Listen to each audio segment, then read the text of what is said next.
Assalamualaikum warahmatullahi wabarakatuh. Waalaikumsalam warahmatullahi wabarakatuh. Jadi terkait dengan doa, kira-kira apa adab-adabnya Ustaz ketika kita berdoa? Sekian, Assalamualaikum warahmatullahi wabarakatuh. Warahmatullahi wabarakatuh. Ya. Adab doa itu banyak sekali. Ya. Kalau dibikin kajian khusus itu bisa ini ya lebih lapang. Ya, karena waktunya sempit ya saya ambilkan saja beberapa yang utama, yang penting. Yang pertama itu doa itu memang harus sungguh-sungguh. Seorang itu dengan keyakinan bahwa memang Allah mengijabah doa itu. Tidak boleh dia tergesa-gesa, tidak boleh istijal, tidak boleh memaksa, tapi dia punya keyakinan. Nanti dia memulai doa itu dengan apa? Memuji Allah Subhanahu wa taala. Itu adab doa ya. Memuji Allah. Jangan berdoa itu langsung to the point. Puji dulu Allah itu. Ya, puji Allah itu. Ya. Nah, setelah itu jangan lupa ya bersolawat kepada Nabi Shallallahu Alaihi Wasallam. Itu juga bagian dari adab yang diajarkan. Setelah itu bagaimana? Jangan langsung minta. Mohon ampun. Ya, mohon ampun kepada Allah Azza wa Jalla atas berbagai dosa, kekhilafan, ya, kelalaian kita dan seterusnya. Ya, dan bukan hanya kita yang kita mintakan doa ampunan. Ya, ampunkan misalnya orang tua kita, ya, ampunkan kaum muslimin ya, dan sebagainya. Nah, baru setelah itu meminta dengan apa yang mau kita minta. Dan mintanya itu jangan maksa ya. Minta itu dengan penuh tadarruan wa khuf, tadarru wa khufyah, dengan tadarru, dengan penuh pengharapan, dengan penuh kesungguhan, dan tidak usah suara itu keras-keras, itu tidak usah ya. Berdoa itu dengan khusyuk. Jadi jangan berdoa itu model mohon maaf, model orasi itu ya. Kayak suara tinggi membentak-bentak ya. Itu Nabi itu sampai ingatkan itu, Allah itu tidak tuli.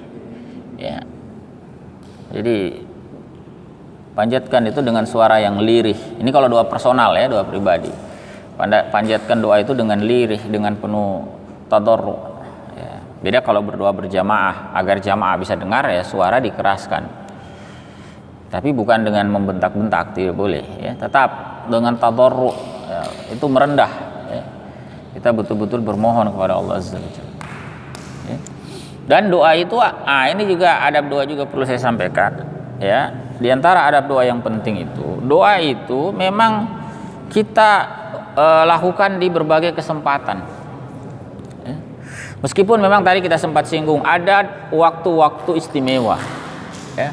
Ada waktu-waktu istimewa ya, misalnya dalam konteks kita sekarang ya, pada saat sebelum berbuka ya, pada saat kita berpuasa sampai berbuka, atau di pertengahan malam, sepertiga malam, atau pada saat hujan turun, atau pada saat antara azan dan iqamat ya, dan sebagainya. Banyak sekali waktu mustajabah itu ya. Tetapi selain itu, ikhwafillah, kita juga mengupayakan agar kita itu punya yang namanya hubungan silah billah ya, selalu terhubung dengan Allah Subhanahu wa taala, selalu terkoneksi. Nah, bagaimana caranya? Nabi itu mengajarkan doa itu di berbagai kesempatan. Coba perhatikan tuntunan doa Nabi SAW itu di berbagai kesempatan. Hatta pada perkara yang mungkin kita anggap remeh pun ternyata ada doanya. Ya. Orang itu mau tidur, bangun lagi, atau tidak sengaja terbangun tengah malam karena mimpi buruk misalnya, itu semua ada doanya. Bahkan mau perutnya mules, mau buang air, berdoa dulu. Ya. Sudah kebelet, sabar, berdoa dulu sebelum masuk.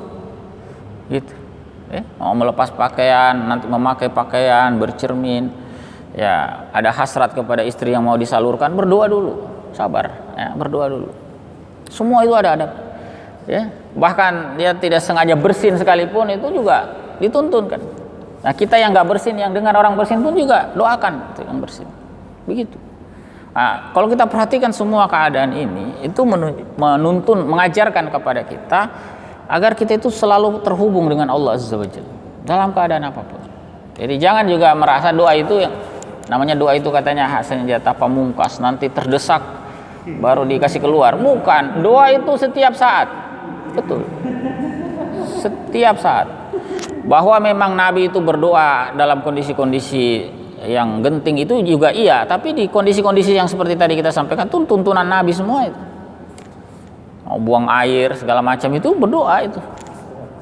Jadi di berbagai keadaan, ya. Akan kitab para ulama itu susun kitab itu sampai tebal-tebal, itu isinya doa khusus. Ada doa amal yaum wa lailah. Amal berdoa sehari semalam itu. Kalau pagi doanya bagaimana, nanti waktu duha lagi doanya bagaimana, ya.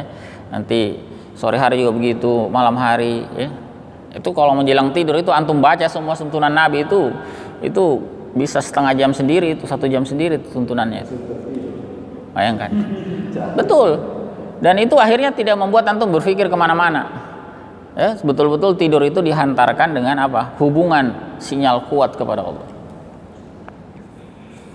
Ya, kita jalan-jalan saja misalnya ya, kaget saja itu. Nah, itu ada zikirnya, ada doanya, ya. Melihat sesuatu yang indah, melihat semuanya ada tuntunan sehingga kita itu terkoneksi di berbagai keadaan, ya. Dengan demikian kita itu berdoa juga, kan beda itu doa orang yang terkoneksi dengan yang tidak tuh. Ada orang itu saking terkoneksinya doanya itu tidak perlu panjang-panjang, tidak perlu panjang-panjang. Ada doa orang itu berdoa itu bisa berlembar-lembar dia baca gitu, belum tentu juga diijabah. Tapi ada orang ya mungkin doa hanya beberapa, tolong anak saya didoakan ya, jadi anak soleh. Bisa jadi hanya dia sapu-sapu sih begini ya, dalam hati dia doakan ringkas, ternyata jadi.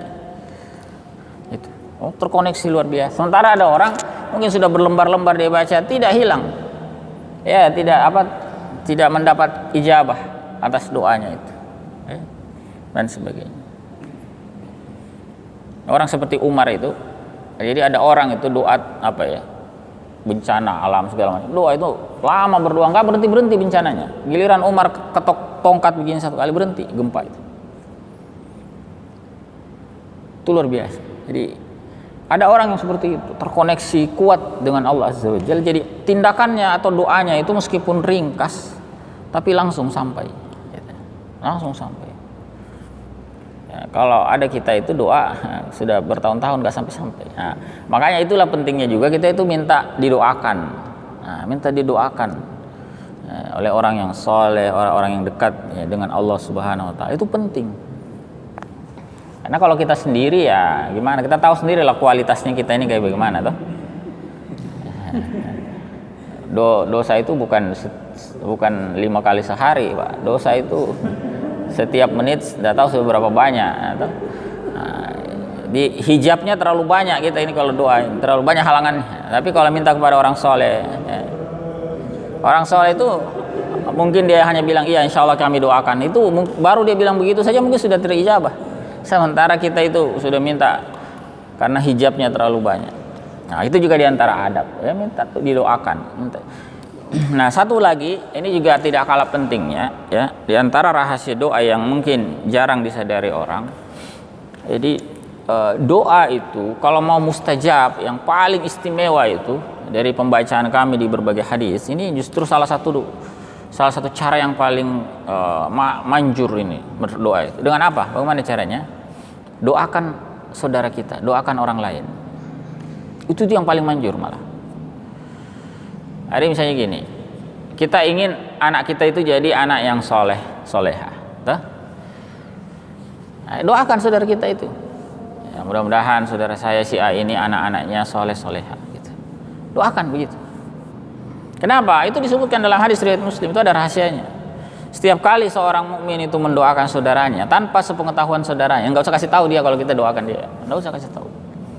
Di zahril ghaib kalau dalam bahasa Nabi itu. Kullama da'a li akhihi bi zahril ghaib, tanpa sepengetahuan saudaranya itu. Apa? Itu Allah kirimkan malaikat itu untuk mengaminkan doa itu. Jadi doa ketika kita doakan saudara kita itu Allah kirim malaikat itu. Apa yang dikatakan ya, qalal malakul muwakkalu bihi, malaikat yang diperintah ini untuk datang mengaminkan. Dia berkata malaikat itu amin. Jadi saat kita doakan saudara kita, malaikat itu mengaminkan. Bayangkan kalau malaikat yang tidak pernah berbuat maksiat ini mengaminkan, kita ini maksiat setiap saat, malaikat tidak pernah bermaksiat. Nah, dia doakan. Ya, kita doakan saudara kita, malaikat mengaminkan, dan malaikat itu ternyata tidak hanya mengaminkan, ada tambahannya. Apa itu? Amin walaka bimithlin. semoga kamu juga mendapatkan yang semisal, yang sepadan, yang sama dengan yang kamu doakan saudaramu. Makanya doakan saudara kita itu yang baik-baik. Kita belum ada kemampuan berhaji, saudara kita sudah mau berangkat, doakan dia. Ya mudah-mudahan ya saudara saya ini mendapatkan haji yang mabrur ya Allah, ya perbaiki kualitas ibadahnya, dia semakin taat dan seterusnya.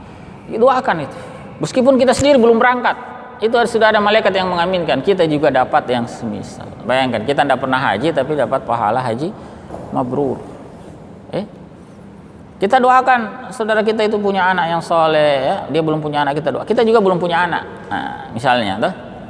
Jadi sering itu kan minta, ya Allah berikanlah anak keturunan yang soleh kepada saya, yang keluarga saya dan seterusnya. Coba ganti doanya, doakan kepada saudara kita yang lain. Karena nanti ada malaikat yang mengaminkan dan kita juga akan dapat yang sama.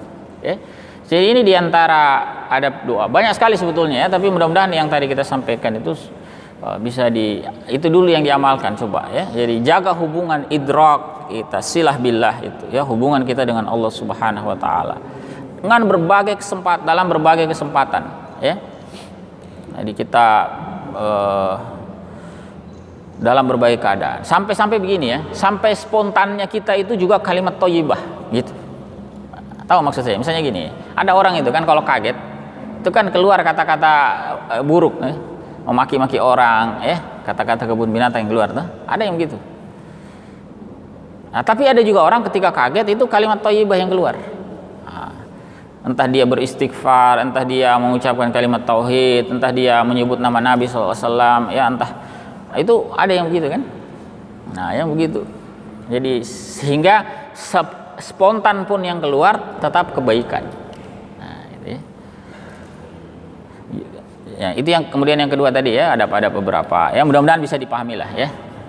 Jadi banyak sekali sebetulnya ya adab-adab tentang doa, tapi mudah-mudahan yang beberapa yang kita sampaikan tadi bisa kita pahami dan kita amalkan ya. Wallahu a'lam bishawab ya.